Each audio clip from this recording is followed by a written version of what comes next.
Hey, what's going on, everybody? Welcome to the Possibility Mindset Podcast. I am Devin Henderson. I'm your host, and I believe that something greater is always possible for you. That is the truth. And I'm here with my friend Chad. How you doing, Chad? Good. How are you? Good. I'm excited to get into it with you. It's been quite a morning already. Nice. I threw a hat on so I could look more like you. I came in and I was like, "Nuh-uh, you're not going to out-cool me." So I put the hat on, and he's still winning. He's still winning the cool contest. Man, well, we're going to get into it with Chad. But first, Chad, I told you this when I came in. This might be our last day using this venue. I know the listeners are super sad because they love this background. They love this atmosphere. They love the random workers from Minsky's Pizza passing through every once in a while, but this might be our last day. We do have 2 guests scheduled for today, so you get one more episode, so enjoy it while it lasts. Just a quick note on our sponsor, Etc. They were bought by a new breakfast franchise or restaurant. I don't know if it's a franchise. Rise and Shine is now the name of the restaurant. Minsky's used to own Etc., and so they shared this event space. What happened there? They shared this event space. You're choked up. I'm getting choked. It was so bad. And so now Minsky's owns it, and so we kind of don't know for sure where that leaves us. Maybe Minsky's will let us have it if we schmooze enough with the boss. But anyway, so get used to possibly a different background coming up. None of this is of any, what's the word, consequence to you? But interesting. Yes. But interesting. Yeah. You're glad you came now so you can get the yes. background on this direction of this podcast. Anyway, Etc. We thank you so much for your sponsorship over the months. And and thank you today for Minsky's for allowing us to have at least one last go at this. So this is great. Okay, Chad, let's move past the sappy stuff. That's enough crying from you. Want to let you know about Thompson tees. I am wearing a Thompson tees. Have you ever heard of this before? The Thompson t-shirts? No. That basically think of it like a t-shirt that has super padding in the armpit area for sweating. You're a guy who plays music at concerts. Do you ever sweat profusely up there and you're nervous about what's showing? Or if the bus is going to start. If the bus is going to start. Yeah. Well, I know for me as an entertainer for so long, do you remember those commercials when we were a kid? It was like, "Are you sure?" The Sure deodorant, and people couldn't lift their arms because of the sweat stain. Well, with Thompson tees, you are sure, and you don't even need the deodorant. All right, you can still wear deodorant. But anyway, this is like Men's Health says that it is the best undershirts for men to control armpit sweat.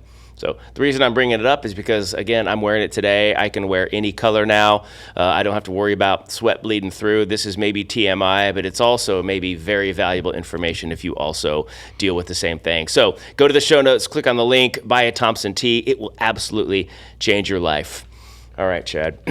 Here we go. We're going to get into you now. Thanks for being here. Yeah, thank you. I'm going to do your intro, but then I want to talk about how we met, okay? So now, if you've ever considered a backup plan, what you really needed was a better plan. My guest today is a musician and entrepreneur whose Keynote concerts raise the frequency for sound techs, CEOs, and everyone in between, so each can rock a life of genius. Let's give it up for Chad Bourquin? That's it. That was it? Nice. Really? I nailed it. All right. Done. The multi-hyphenate owner of Generation Relevant Entertainment. It's an agency on a mission to make a difference. And using the power of music is igniting positive change, one show, one song, one possibility at a time. So here he is, Chad Bourquin. Now, they're probably wondering, Devin, why don't you do your homework a little better? And before you get the film rolling, why don't you at least ask him how to pronounce his last name? Well, I've actually known Chad for years now, but we've only met over Zoom. So I think I in my mind, that's how I always said it. But then I thought, well, I've never actually asked him, how do you say your name? So I'm glad that I got it. It's a cool name. And it's rare that people get it right. Is that right? Yeah. Wow. What do they usually say? Oh, Bourquin. I don't know. There's been some really weird. I mean, I actually missed a race in high school because they were so far off. I didn't know they were calling my name. Oh, are you serious? Yeah. Wow, that's crazy, man. Like you were in track. Yeah. And it was like time to step up to the line. It was like, I wasn't there. Yeah. They're like, Chad Baguette, let's go. And you're like, well, that's not me. So the way Chad and I met was, during COVID, because we all love talking about COVID. It's like my favorite dinner conversation It piece. is. I don't know about you. And I was working on a mentalism show over Zoom, right? Because this is the time where during COVID, once that hit, all of my gigs, the calendar just disappeared. You probably experienced some of the same thing with your concerts. Sure. Yeah. And so I thought, hey, I'm just going to grow my hair out, grow my beard out, and just hibernate for, a year or two and take a break. Well, then I found out there's this thing like you can do over Zoom, like entertainment. And so I decided, how can I take my magic and do it over Zoom? So I started taking some of the tricks and thinking, how can I do it where there's no one in the room with me? They're not hands-on, but we can do sort of like, for a lack of better words, mind reading stuff over the camera.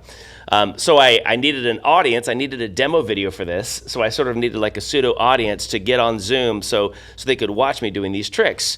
And it was Preston Bowman, our mutual friend. That's what it was. Who I told him, hey, Preston, we need like a dozen people. Can you round up some people, some of your people who like magic or like entertainment? Well, you were one of the people that he brought on. And so I met you that day and thought, this guy's really cool. And you were a great audience participant. And then because of that connection, you hired me to do a show in a bar in Emporia, Kansas, just like a few months later. And the Bourbon Cowboy. Yeah, what was it called? Bourbon Cowboy. Bourbon Cowboy, yeah. And that was the first in-person event I did since COVID started. So I was so grateful to you for just landing me something where I could get out in the face of the public again and do what I love. Yeah. So thank you for that. Yeah. Never got to thank you in person. So when I had, I'm thinking about what guests do I want, you were always in the back of my mind. I'm so glad it worked out and glad that we're finally meeting face to face. And I know you're an interesting guy. So when we talk about the possibility mindset, I know you've had a lot of sort of like challenges or opportunities in life to really ask what else is possible. Yep. Right, with things that could have gotten you down. So where do we want to start? Because I've kind of got a list of things here. I know that you didn't finish college, but I was told that we should bring that up because that's a significant part of your story. I went to K-State too. Yeah. So is that a good place to start, or should we even go back further with what exactly you do? And you know what? I'm going to pause myself. First of all, are you a keynote speaker? I am. Yeah. I did not know that. I thought you were a musician and just did concerts. And so when I was reading that, I was like, he's a keynote speaker. You can tell I'm very well prepared today. Sometimes this is how podcasts go. Tell us what you do right now. Well, I mean, I've been a musician way longer than a keynote, so that's probably where you got that. Yeah, okay. Keynote's something that's come on later. Yeah. But yeah, I've played music since I was a kid. And then I've had this agency probably 13, 14 years now. Okay. But the keynote part for me really started in some of my backup plans that I had before I realized those were not good ideas. But I did learn a lot. So we had this vitamin company it was a network marketing company. Yeah. And I was the local guy to train everybody. Okay. And so I just started doing it, and I really enjoyed that part of it. Yeah. Doing the training people, doing the talks, presentations, that sort of thing. Did you have some success with the whole network marketing, like, building your team and making some income? We had a lot of success over 5 years to the point where we sold our business.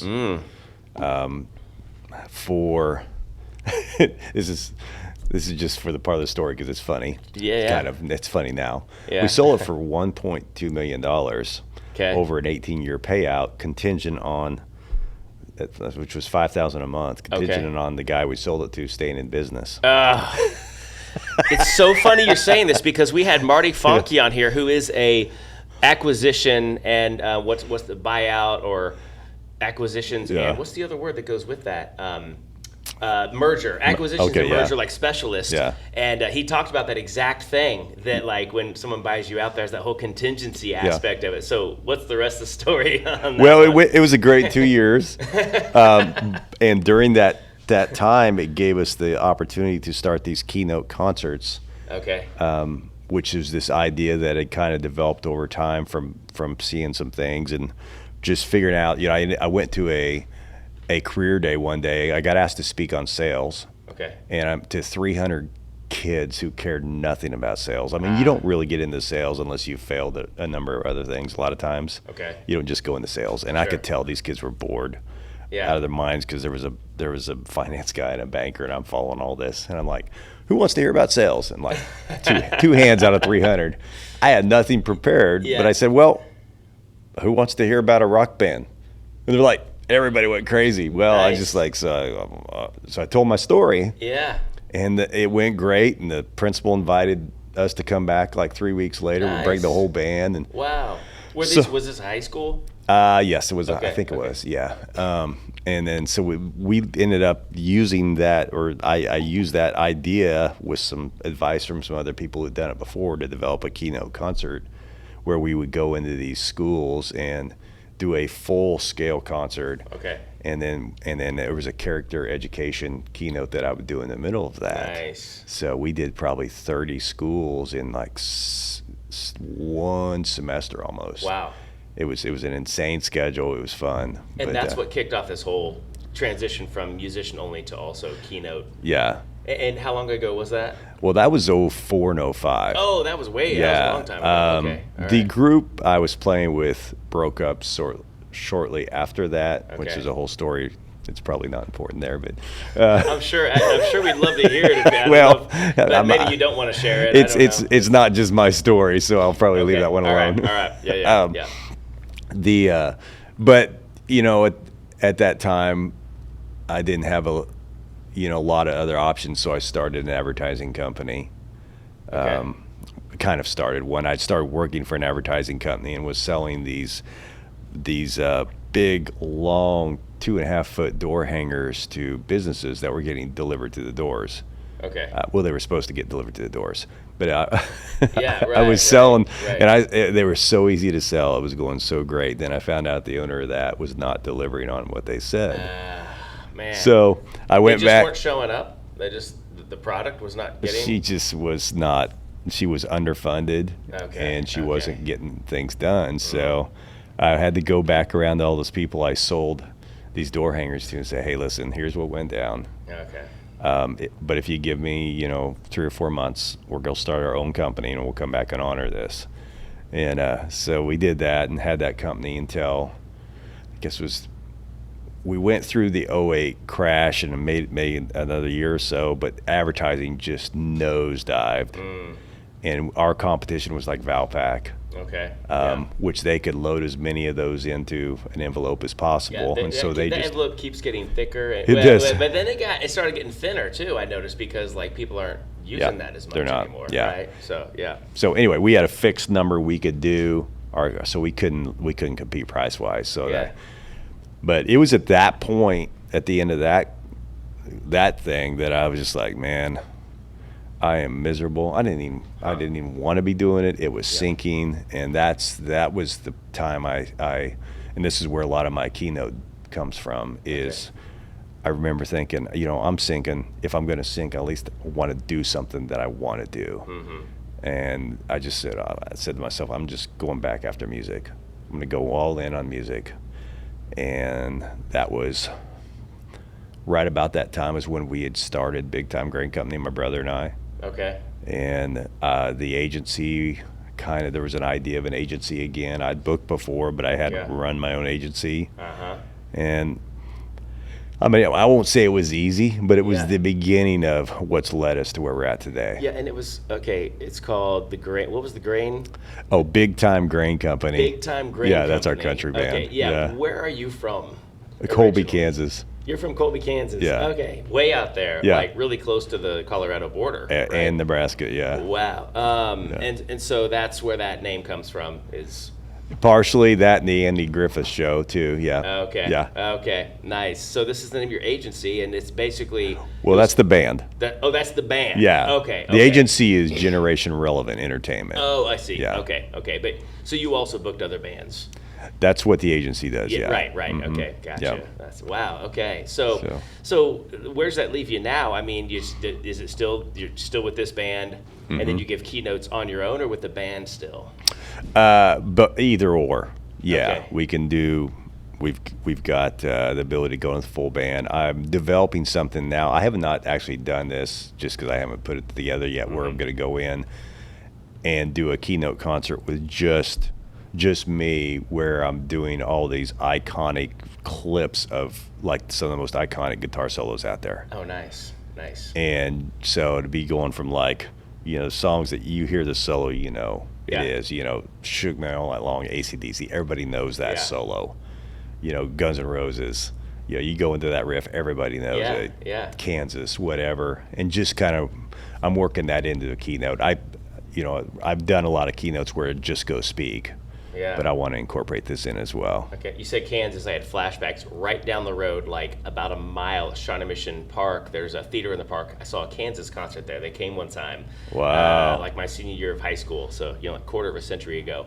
And it was like, this is one of the best concerts I've ever been to. Such a great band. It was awesome. They were great, man. Yeah. That's so cool. Wow. So then are you still focused on then that whole character development idea? Is that the crux of your message? Yeah. I mean, that's evolved. Mm-hmm. You know, I started getting coaching probably 10, 11 years ago myself. Okay. Still weekly coaching.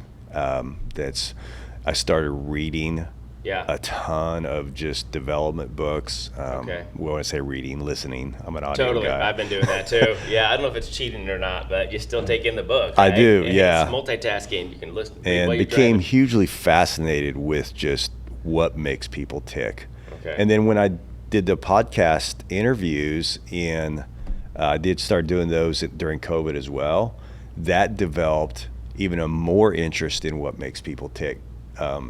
Because you just, I mean, you know how it is. If you blank out at all as a podcast host, mm-hmm. it's gonna get. I don't know what you're talking about. It's gonna get awkward fast, right? So, I think I've done it 17 times today already. I've been counting. But that caused something in me. Just as like, okay, to even become a better listener, you know, to the point where I think everybody should host a podcast for like a season, even if nobody ever listens to it, because of what it does for your listening skills. Yeah, that's interesting. So, what would you say your idea? Like, if you were to go out and go after a certain audience, what would that audience be? For the keynote. For the keynote, who can resonate most with your message or benefit most from it? Yeah. So, I mean, what I do is I wrap concepts that apply to everybody into music and concerts and living a lifestyle of on the road and what that's like, and how what I learned in all those avenues apply to personal growth, leadership, team developing, all those things, you know. So really for anyone. It's for anyone, the message is so broad that anyone that's like, hey, this guy who niches with this emphasis of music, our people would resonate with this. That's so great. So a couple fun questions. What's your most favorite guitar solo of all time? So that evolves a lot. Every time I learn something new that's challenging to me, it becomes the most fun. Like one of my most fun solos to play right now is Liza Jane by Vince Gill. Okay. Nice. Well, I was expecting more something heavy metal or hard rock. So that's Vince Gill is amazing. It's unbelievable. Like really good. Also, just at the improv. Yeah. You know. Yeah. Brilliant. I mean, like in country, a lot of times you just get the highlights of the solo. You don't have to. I mean, as long as you're kind of there somewhere in the general, nobody's gonna know. It's not like a. Yeah. You know, vibing out, shook me all night long. You know, people are gonna know. Liza Jane, though, when I heard that solo, I was like, I want to learn this note for note because I want to learn everything he's doing in that. Okay. Yeah. Well, I think some of the best guitar solos are the simplest ones that you can like if you can sing it.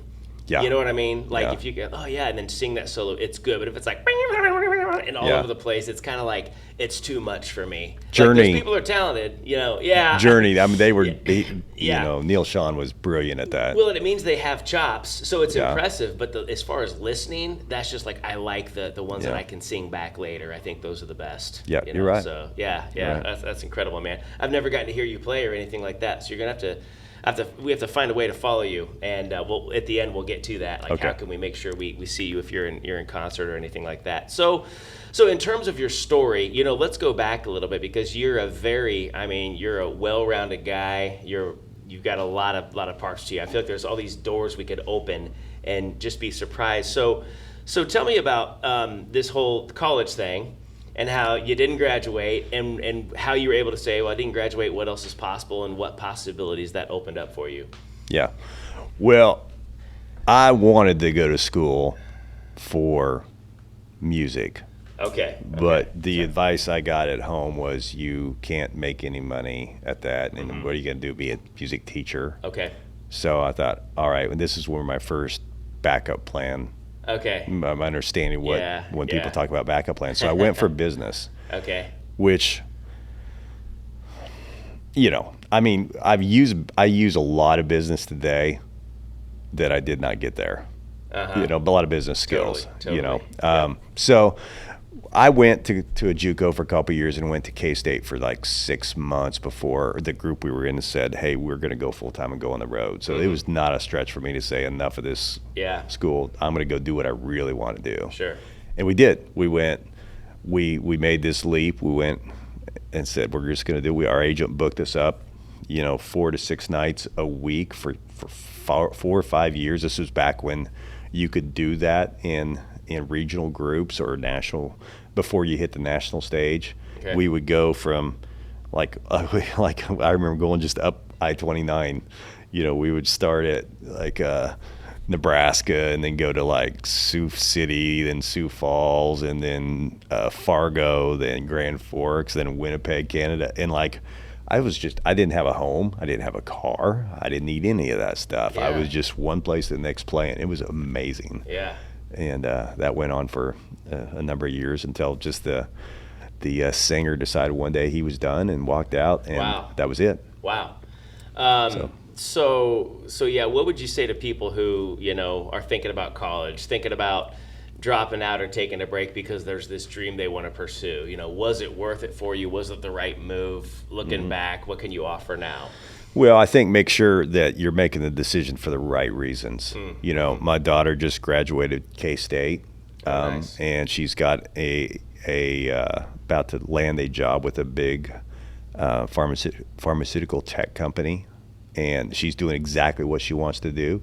She knew she wanted to go K-State since she was 8 years old. It was perfect for her. Nice. How my son, who's my older son, did not go to college. He is traveling around playing bass guitar in a country band and helping design or helping start a upstart video game designing company. Wow, father like son in terms of music, traveling around, going rogue with the country band. That's great. Then my youngest son is a junior at Mid-American Nazarene and in business, and he's probably going to end up taking over our entertainment agency at some point. Okay. He's working with me right now. So I think it's got to be right for the person, and they got to make it for the right reasons. I think a lot of times people make it out of a decision of what somebody else is trying to decide for them, and that's not the right reason. Yeah. I think the idea of a gap year for a lot of people is a good idea too. The ability to just, hey, let me just see what happens for a year, take it easy, and now I'm not saying don't do anything for a year. Right. Your parents probably don't want you to just sit around playing video games in your house for a year. That's not the idea. Yeah. Well, I think that's some serious wisdom there, just knowing your why and having the right intention, doing it for the right reasons. Because like even with me right now, there's some speaker software, like an operating system that I'm thinking about buying into. So I've been asking several other speakers who use this operating system, how's this working for you? And I'm getting kind of a mix of feedback and how it benefits them and the weak areas of it. And so I have to really not just be like, well, everybody seems like they're doing it, I'll just jump in. I've got to really assess my current system, and if this investment, this move, learning a whole new system and having my team learn it is really worth that move. You know what I mean? So what does it do? Yeah. Without getting too into the weeds, it really takes a lot of the things that a lot of tools or apps that you use in your business, like your calendar, your QuickBooks, your CRM, your newsletters, your contracts, all that stuff, and kind of puts it all together so it's sort of in sync. So when you get an inquiry, the initial inquiry, it just kind of helps it track it from initial inquiry to now there's interest, now they're going to book you, all the way to contract, and then thank you letters, and then putting them into your long-term CRM, and so it's just it just sounds like a really nice flow, and everything just jives together, and it's more cost effectively once you get past the initial investment because everything is sort of lumped together. Right. So anyway, but that's what it does, and so from the outside it sounds like this could be really good. Like if it works the way it sounds like it does, it'd be great. But I really do have to stop and think, do we have, like, what we have right now, is it working really well? Because we've customized it for us, you know? So, so I don't want to do it, back to that whole thing, you know, doing it for the right reason. I don't want to do it just because other people seem to be doing it. I want to do it because I know for sure I've researched it, and this is the right move for my business and for me, right? It's important. So, man, both of us are getting the throat tickles this morning. We're both choking up. This is meaningful stuff. So I am just curious, Chad, how did you get into music in the first place? Like, when did you pick up a guitar for the first time? Well, it was, I mean, I just played around an acoustic guitar as a kid, so I never got serious about it. But there was this Keynote concert that came through my high school. Oh, really? It was not called that at the time. Okay. They had this patriotic theme. I was a junior, and they were playing Rat and Van Halen, and this is the era we were in. Yeah. And my buddy who played guitar was sitting next to me, and I'm thinking, this is the most amazing thing I've ever seen. And he turns to me and goes, hey, why don't you get a guitar and we'll start a band? And I'm like, yes. I mean, it was that quick. That was my answer, was yes. And the decision was made because I was emotionally in the moment of the concert. So I went home, tried to figure out how to get a guitar, and we started this band and learned a couple songs. Wow. How'd you learn? Did you teach yourself? Or? In the beginning I did, which is, I would call that a mistake. Because I eventually got replaced. They started a new band without me and the drummer because we weren't any good. Okay. So then I had to. I realized, it's like, okay, I gotta get better. But there was nobody in Colby that could teach me. Okay. So I had to drive to Hayes. What is that, like 3-4 hours away? No, it's 100 miles. So. About an hour and a half. Yeah, but I mean, it was uphill against the wind and the snow, that type of deal. You know? Right. Just, there was no YouTube, you know, to learn. And, totally. And that's where I went and corrected all the bad habits I had learned on my own. Okay. So. You know, our story, I haven't mentioned this yet, but our stories are so similar. Are they? In the sense that I realized that Keynote concert, even though you said they didn't call it that then, was that thing that planted that seed in your mind of, look what's possible for you. Look what you could be doing someday. And it inspired you. And I was inspired at 5th grade by a magician who came to my school and brought me up on stage. He got me involved. And I was like, well, what if I could do this? What else is possible? You know? And then taught myself, you know. And now I wasn't in a band, so I couldn't really be fired. I just, you know, so I could grow at my own pace at the time. And then I went to K-State. And while I did graduate, I was going to get a master's in marriage and family therapy, so that was the plan, but I didn't continue pursuing that because of entrepreneurship. I wanted to do this other thing. So it is so weird. We just have, and then it was like I started with entertainment and then moved to keynote speaker. So it's like we kind of have the same life in a sense. But yours is music, mine's magic. So that's why this is a fascinating story. To hear it is. It's like, oh, this is my story, just a little bit different version of it. You know, one of my favorite shows when it was on was The Mentalist. Oh yeah. So when I got asked to be your guinea pig on the Zoom thing, I was like, that's funny, man. I still want to know. I still want to know what's behind the curtain on some of that. I don't know if that's available information or not. But no, it's not. If I tell you any of it, Zach has to kill you. Okay. He is the man who. Yeah, All right, Zach. All right. Well, Zach. Yeah, I wouldn't want to meet him in Dark Alley. So. Yeah, no doubt. So there was something about a hotel fire I was told that I need to ask you about. So there's so many parts of your story I'd love to hear, but tell me about the hotel fire. Yeah, it's funny. I tell this story in the Keynote. And I learned from comedians to listening to comedians on how to actually. I used to tell the whole story one time at the end. Now I split it up. Okay. And I'll tell you where I stop it as we go right. through Give it and then save the rest till the end. Yeah. It's like the cliffhanger. Right. Okay. So we were playing in Glen Elder, Kansas. Okay. This lumberyard thing, and it was opening pheasant hunting season weekend, and so we had not gotten hotel rooms ahead of time. We weren't thinking. We go to Beloit, no hotel rooms available. It's 2 a.m. except for this old Porter hotel. Yeah. And it's kind of a half hotel, half residence inn. So we get rooms there. Our manager from Wichita gets his own room, and the other 7 of us pile into a room. Because it's your band. You're not there to pheasant hunt. No. You're just among pheasant hunters. We just need to sleep. And, yeah. And all right. so yeah, we're spread out on the floor, the bed's everywhere, and about 4 a.m. I think the alarms go off, the fire alarms, and you're delirious. The sound guy runs out in the hall, says, "Man, we're under attack." He comes running back in. The drummer Paul, he goes out in the hall. He comes back and he goes, "Man, there's a fire. We got to go."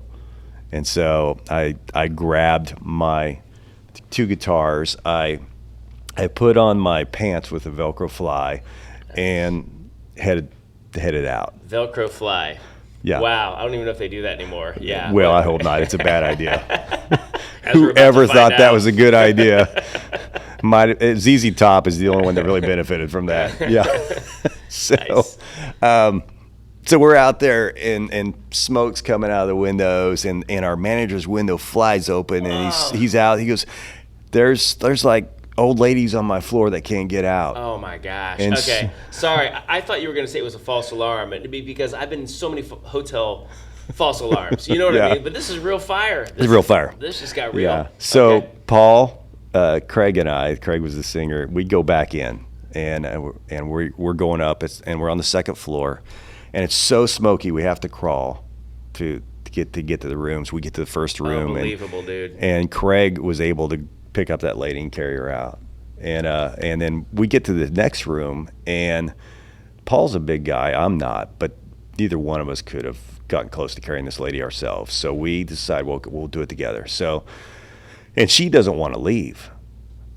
She's I don't know if she's got dementia or something, but she doesn't want to leave. And so we're having to lock arms like this underneath her to carry her out.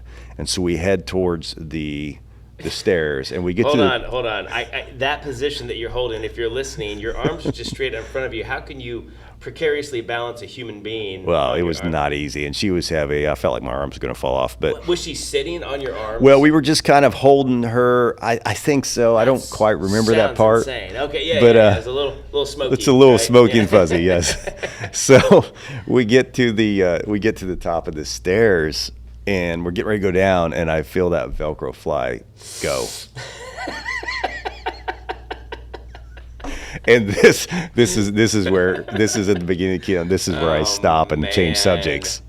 Wow. And so I go on to other subjects. But anyway, then I come back at the end of the Keynote. I'm giving away my Keynote. This is the reprise. This is the Velcro fly reprise. Yes.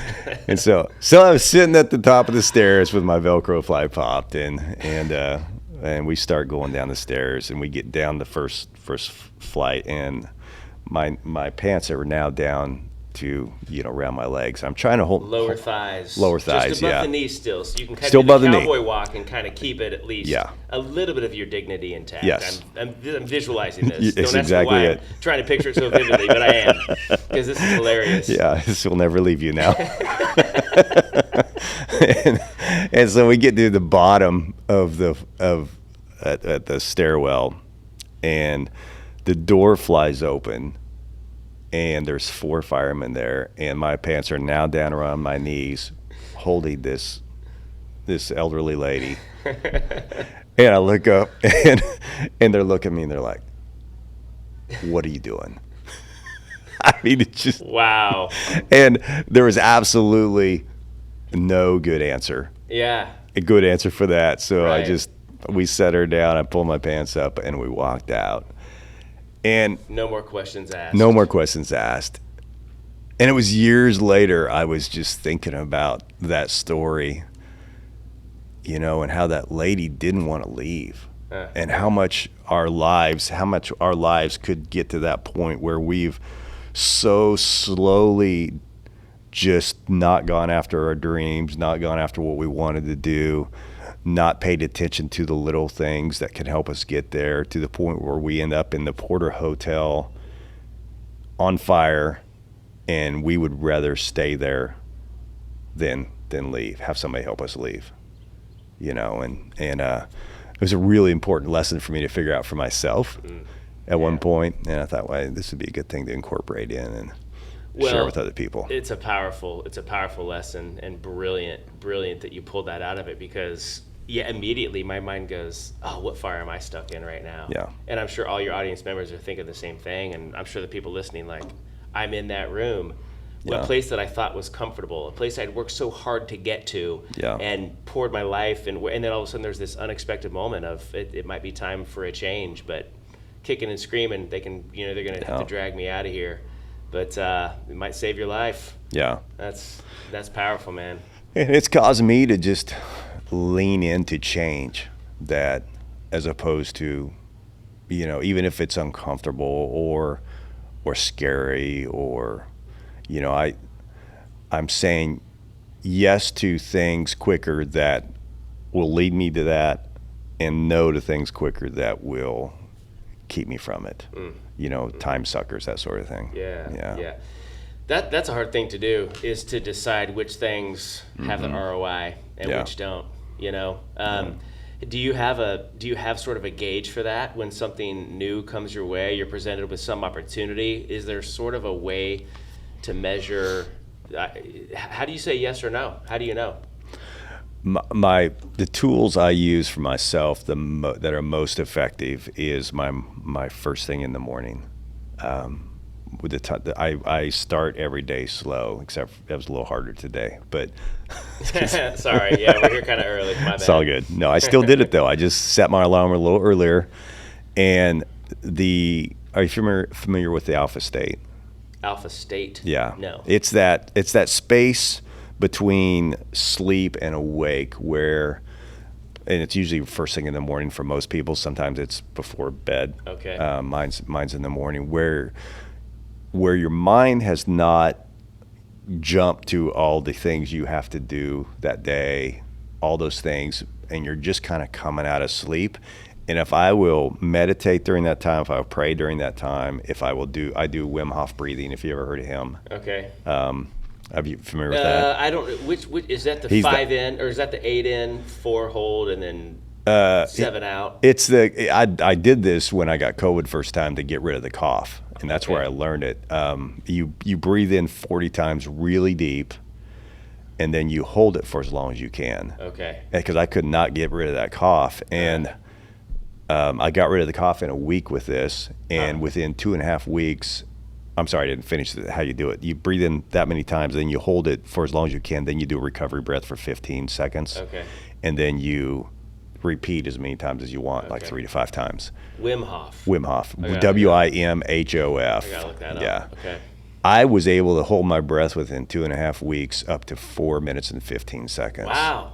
It's like David Blaine level stuff, man. Yeah. And it wasn't just me. I've got friends that I've told this that can do the same thing now. It's not, and it's, So that's the physical benefits. But what I noticed is when I would start doing that first thing in the morning is when you even remove air from as a factor, you're not even breathing anymore for that 2 to 4 minutes. Then your mind even is more relaxed and more open for whatever comes in that day as a message. Mm-hmm. And normally I get 1 or 2 things that during that time that I should do that day. It might be just call somebody, might be, some kind of task. But if I will follow and listen to that and apply those things, then it's effective. Now, back to your question, if I've got something that's been presented to me, I don't want to make those answers when I'm tired, or come up with what I'm going to do when I'm tired. I wait until the morning, and that's when I ask those questions. And then that's the first step. Then I'm going to start digging in and looking at facts and say, okay, is everything real here that I'm being presented? Is this a real opportunity? And does it line up with my ultimate vision and goal? Okay. Because where I think I used to get hung up a lot, and a lot of people get hung up on, is they get really wrapped up in the how of things and not the why and the end goal.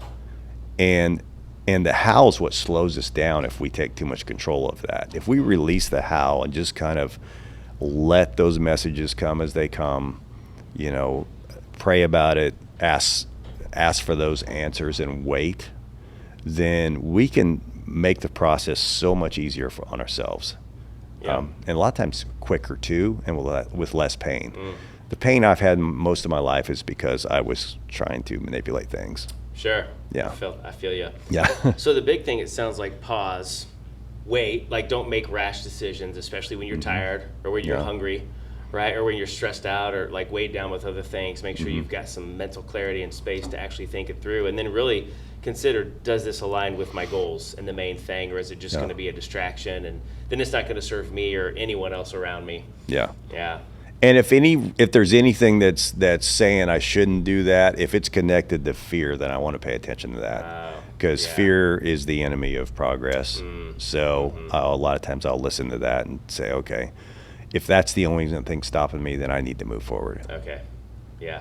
So in other words, fear is like I thought you were at first. I thought you were saying if you're afraid, maybe it's like an indicator you shouldn't. But you're saying that like maybe that's a good, like that lady was afraid to leave that hotel room for some reason, even though we all know it was the right decision. But that's like, if I'm afraid, maybe that's a sign I'm supposed to do this. Yeah. And right? Am I afraid because of old tapes playing? You know, I mean, I've got 10 years of being coached, and I have way more years of life before that. Yeah. that I want to sometimes regress back to if I'm not careful. So I need to pay attention to what's causing that. Assess that fear a little bit, right? Yeah, for sure. I like that. Okay. Last one important question: your tattoos. I want to get a picture of this at some point, Zach, and show this on the YouTube video. Can you just give us a quick rundown of what the Roman numerals and the hearts and the clubs are about? Yeah, that's my kids' birthdays. Oh, okay. There and nice. And then that was my wife's idea, the King of Hearts. Nice. So that's great. So basically, birthdays in Roman numeral form. Yeah. What's funny is the first tattoo artist didn't want to do it. He's like, I don't do this because everybody screws up Roman numerals. Oh. And then I put it on, and then they're mad because it's not the right thing, date or something. Yeah, that's funny, man. But I guess most people would never know. They'd be like, oh, they wouldn't. I believe you. That's right. Like, I'm not like, wait a minute. Yeah, nobody's doing the math. Yeah, exactly, man. All right. Well, wow. Well, hey, man, it's good to finally meet you in person. And, you too. And catch some of your story. Is there anything significant that we missed that's like, oh, we should hit this before we run, that you're feeling like you wanted to really share? Man, I'm just grateful that you called. I love these opportunities to just talk about this stuff. Stuff's pretty random, but I mean, it's just there's so much in life that I think we can do to get more out of it. And what you're doing here is you're bringing that out of people, and then you're giving it freely to anybody that will listen. I think that's awesome. So thank you. Yeah, for sure. Well, thank you. And seriously, this is good stuff. Maybe in your life you're afraid to move on to the next thing. Someone's trying to drag you out of the hotel room that's on fire, and you're just like, I don't want to go. Hopefully this has inspired you today. I'm sure it has. Share this message with people. Forward this on, and Thank you so much, Chad. And by the way, how can they get a hold of you if they want to book a Keynote concert?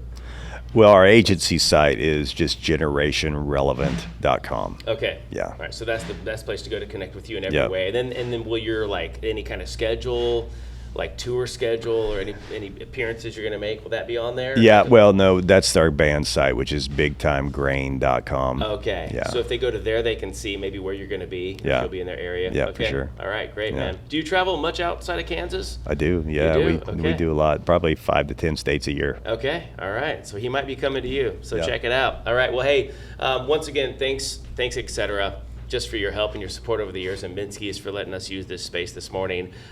Give us a 5-star review on Apple. That would really help us as well, or on YouTube. Subscribe, like, share the links. We appreciate it. Don't forget to check out Thompson Teas. See? Dry as a, desert. There it is. All right, y'all. We're gonna sign off with our tagline. We're gonna say what else is possible, which is really what your life has been so much about. So I'll say what else, you say is possible. All right. Here we go. All right. Thanks for joining us, everyone, and remember to never stop asking the very important question: what else is possible? We will see you next time.